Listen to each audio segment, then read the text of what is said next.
Electrical drawing. Electrical drawing কি? Electrical drawing এক ধরনের টেকনিক্যাল ড্রয়িং যা সাধারণত ইলেকট্রিক্যাল সিস্টেমকে ভিজুয়ালি রিপ্রেজেন্ট করে। ইলেকট্রিক্যাল ড্রয়িংয়ের মধ্যে কোনগুলো পড়ে?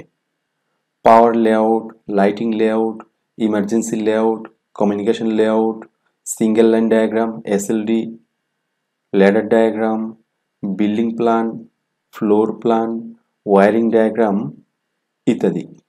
একটি কমপ্লিট প্রজেক্টে ইলেকট্রিক্যাল ইঞ্জিনিয়াররা সাধারণত এই ড্রয়িংগুলো ব্যবহার করে থাকে।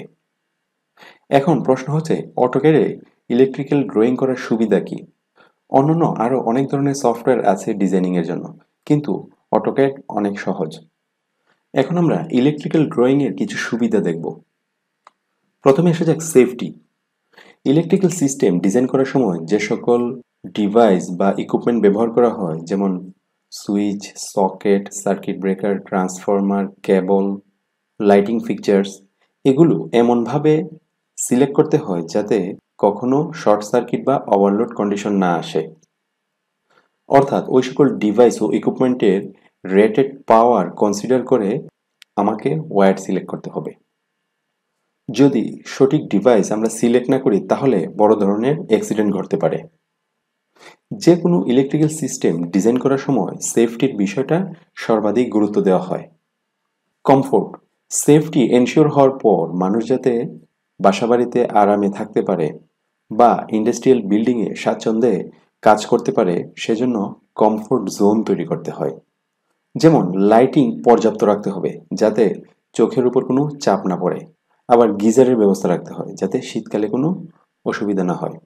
আবার পাওয়ার সিস্টেমের বিভিন্ন বোর্ড যেমন ডিবি, এসডিবি, এই বোর্ডগুলো এমনভাবে বসানো উচিত যাতে কর্মীরা সহজে সেখানে যেতে না পারে, বা এমন পজিশনে রাখতে হবে যাতে কাজ করতে কোনো অসুবিধা না হয়। সো অটোক্যাড ইলেকট্রিক্যাল ড্রয়িংয়ের ক্ষেত্রে কমফোর্ট সেকেন্ড প্রায়োরিটি। তারপর আসে সৌন্দর্য, বিউটিফিকেশন। বিভিন্ন রকম লাইটিং ফিকচার্স, ডিভাইস যেগুলো ডিজাইনার তার ডিজাইনে ব্যবহার করে, সেগুলো বসানোর ক্ষেত্রে সৌন্দর্যের বিষয়টা মাথায় রাখতে হয়। Electrical drafting guide. Electrical drawing তৈরি করার সময় কোন জায়গা থেকে আমরা শুরু করব, কি কি কাজ ধাপ বাই ধাপ আগাবো এবং কি কি জিনিস কনসিডারেশনে রেখে কাজ শুরু করব, সেগুলো আমরা এখন দেখব। যখন ইলেকট্রিক্যাল ডিজাইন করবেন তখন মাথায় রাখবেন আপনি আসলে কিসের ডিজাইন করতেছেন। বাসাবাড়ি, হসপিটাল, নাকি ফ্যাক্টরি, নাকি হোটেল, রেস্টুরেন্ট, স্কুল বা অন্য কিছু। কারণ প্রত্যেকটির জন্য আলাদা কিছু নিয়ম আছে।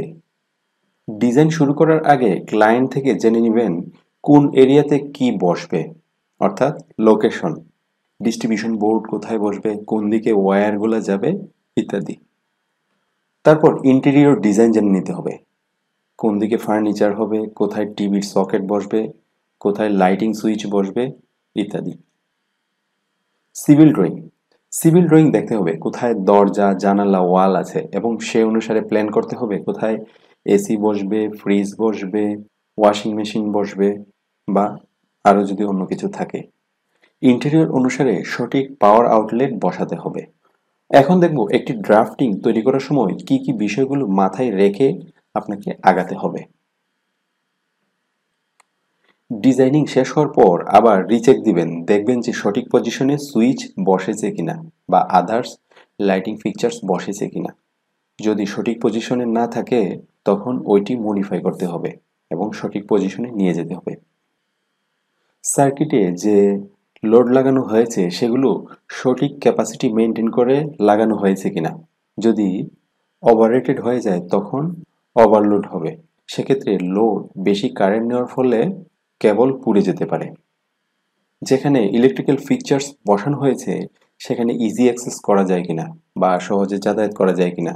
ওই পজিশনে যেতে যদি প্রবলেম ফেস করে, বিশেষ করে সার্কিট ব্রেকারের ক্ষেত্রে, যখন কোনো কারণে কোনো অ্যাক্সিডেন্ট ঘটে তখন সার্কিট ব্রেকার বন্ধ করে দেওয়ার প্রয়োজন পড়তে পারে।